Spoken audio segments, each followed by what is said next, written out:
Well, this is not your boy KK. This is your boy Mikey G. We're back for another part of the home renovation project. I think last time that we were here, we were doing a before video of before we got started. Something along those lines. Yeah, that sounds about right. So you saw, I guess, what everything looked like, shortly before we really got started going to town on this. It's been about a month now. I think it's been about a month. It feels like longer than a month. I forget when. It's been a while. It's been a long time. So we're going to walk through and I'll show you what we've got going on right now. And you know how you'll see these construction videos and you'll see people doing something with wires, or you'll see people doing something with, putting up a frame, where they'll be doing something with a tool, and they'll preclude their video with, do not try this at home. Be very careful while you're doing this. If you're not comfortable with what you're doing, call a professional. While most people say that at the beginning of their video, I'm not going to show you this at the beginning of the video. This whole entire video is just going to be one massive, if you're not comfortable with this, don't try this and call a professional, because there is a lot that I'm probably not doing the right way. But let's take a look and I'll show you what I got going on. This is a Coors Golden Banquet. This is really good. Like, whenever I've had Coors Light, and this doesn't taste like it tastes, a little bit like a Coors Light, but there's a lot more to it. It's like a much hoppier version of a Coors Light. And I kind of like that. Coors Lights need, a kick or, something like that. But this Coors Golden Banquet, yeah, this is a lot better. This is very interesting. They did a good job with this one. All my kids are awake. We're gonna go get to say hi to him. Okay. So we got a building permit. This is something we did the right way. So that's always good. You want to get one of those before you get started. Pretty much no matter what. Come on inside.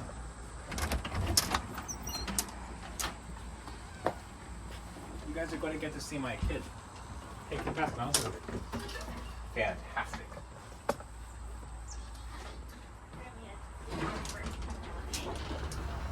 Hi.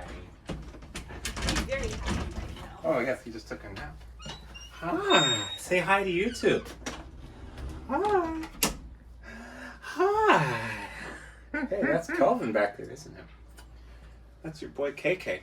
And this is a Coors Banquet. We don't get to have any of this. Not for 20 more years yet. Okay. So we needed to take down this ceiling here. We got started in on this. Taking down this much of the ceiling was not part of the original plan.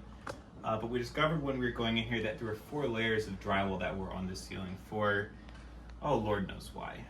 There was no good reason for there to be 4 layers of drywall. They were all layers of drywall. I would have understood if one of the layers had asbestos in them and they were trying to cover that up.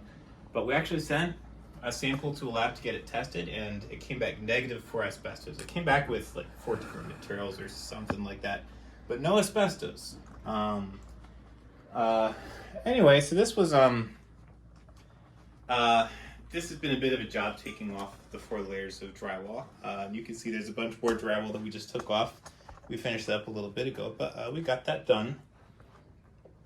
And I don't know whose bright idea it was to put just like 3 different layers of drywall on top of old layers of drywall. Speaking of layers, back around over here by this electric panel over here, we had multiple layers behind this as well. Back behind this wood paneling is another layer of wood and some drywall type stuff. And you can see behind the wood paneling over there, you can see a little bit of a cinder block. You can like go ahead and walk on top. Watch your foot for now. Oh, that's probably a better idea. Whoop, that was a bird. This orange cable is one that I'm putting in. I haven't stapled it into the joist yet.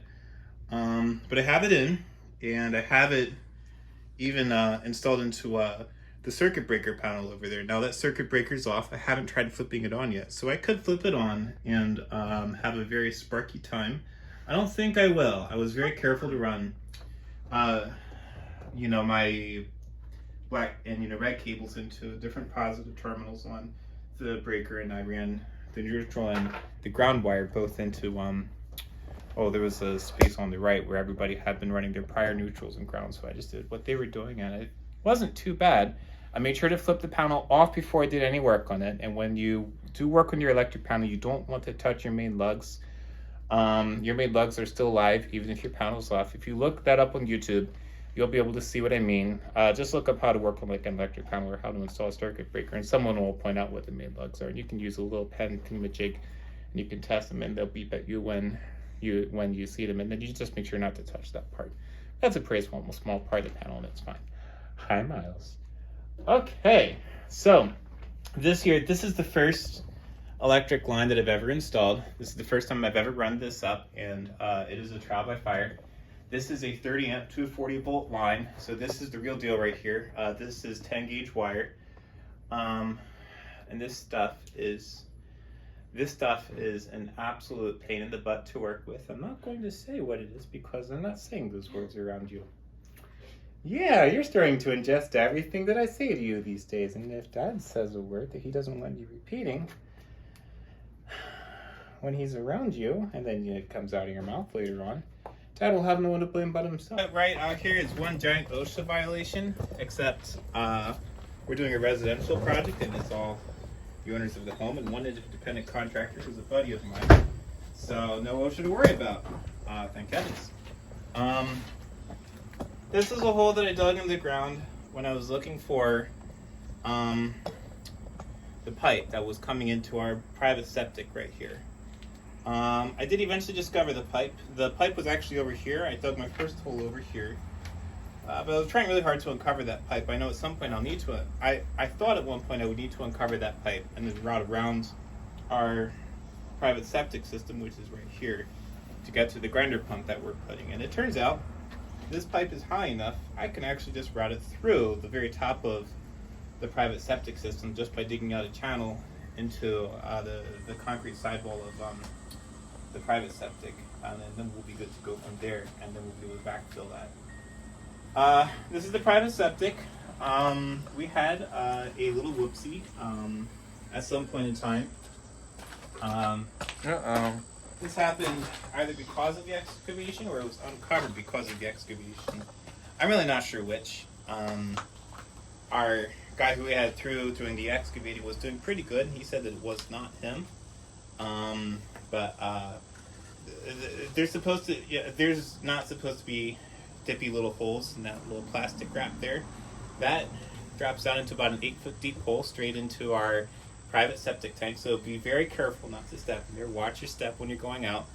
But there was a concrete cover for the tank, or there's a concrete top of the tank, and either because of tree roots or because of the excavator, or because of both, probably both.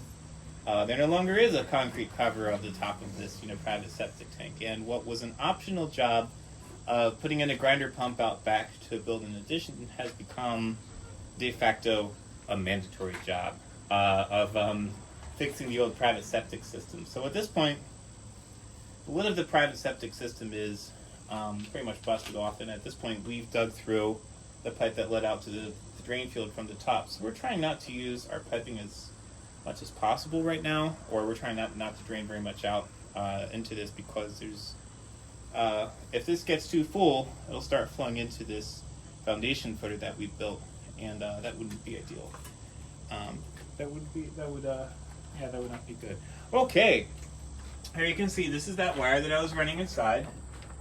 This is temporary. I've got this all looped around right here because this is going to actually go out into the addition. You can see from in here where our footers are out there.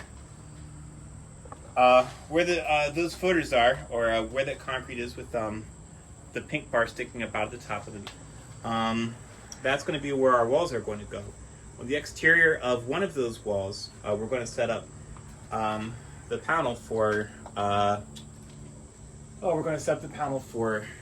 the grinder pump, and we're going to be running this orange cable pretty much out to that wall out back.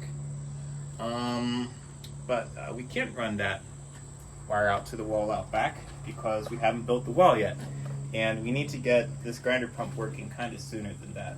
It's going to be a little while that we've been going off this private septic thing, and we need to get that figured out. So at some point sooner rather than later here, I'm going to set up like a little post up there, and we're going to mount the access panel on there. After we mount the access panel on there, then I'll run wiring out temporarily. We'll build the wall, and then once we build the wall, then we'll actually hook everything up the right way from there. But you can't hook everything up the right way from there if the thing you're hooking everything up to doesn't exist yet. But it will exist. I'm pretty confident in that. Check out this junction box to wear it out. It looks pretty in there. This was horrible to work with. Oh my goodness. 10 gauge wire is no joke.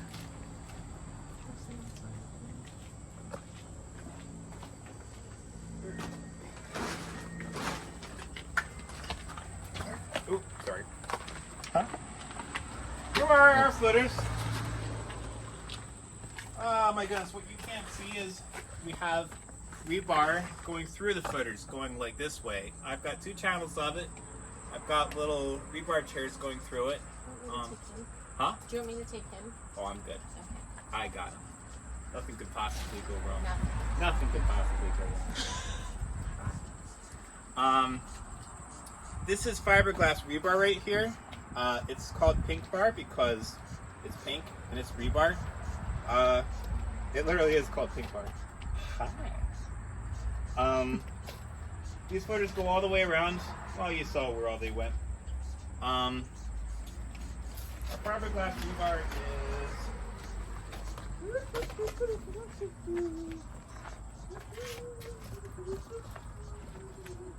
Our fiberglass rebar is lower right here because our foundation wall is going to be lower right here.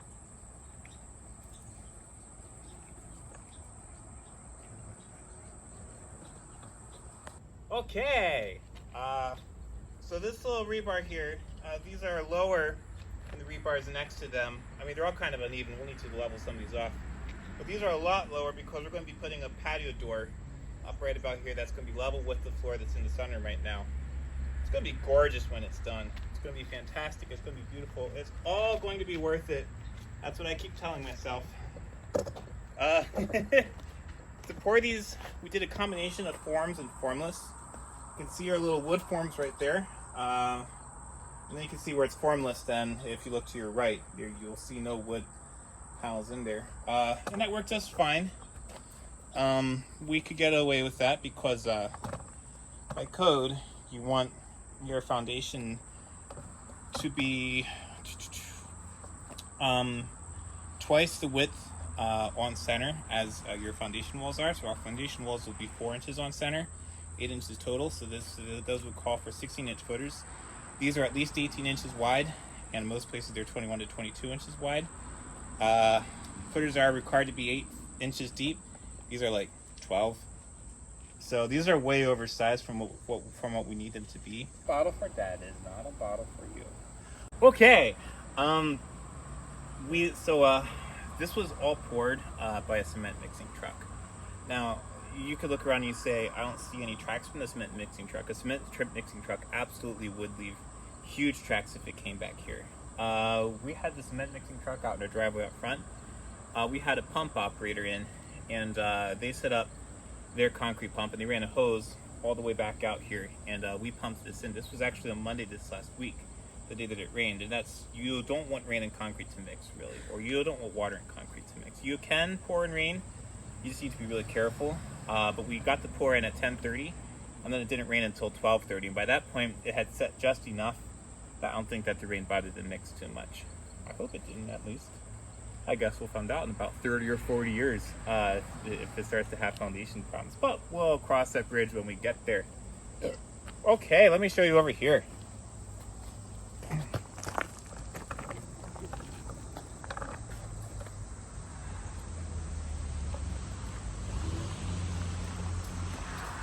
Whoa. Yeah. Turn it back on. Is it on? Yeah, we're on. Oh, fantastic. I found my crowbar. I've been looking for this thing for like the last 48 hours or so. Like whenever I'm over here doing some work, I'm like, where did my crowbar go?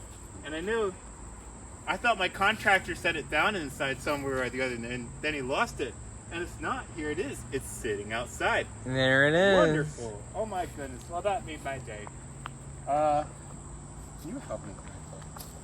So this is a trench that we excavated to run the pipe coming out from the grinder pump into. This trench goes about 200 some odd feet out into your backyard up a hill. And since it goes up a hill, that's why we had to install the grinder pump. This grinder pump can kick out a pressurized line, so we'll grind up the sewage into like a fine slurry, and then it'll push it out the line. It'll actually push it up the hill out back there, and then in that way you can actually drain to a septic system that's uphill from where you know, your poop is going to. So we could have probably got away with using a trencher for this whole thing. We did use a trencher for part of it up there later on, where we realized that we could just use a trencher for it. But before then, we had the excavator rented anyway to dig out the foundation footers, so we just ran out the 200 feet. What's up? Do you want to say hi? Do you want to say hi? Say hi. Hi. Oh, okay, maybe you don't want to say hi.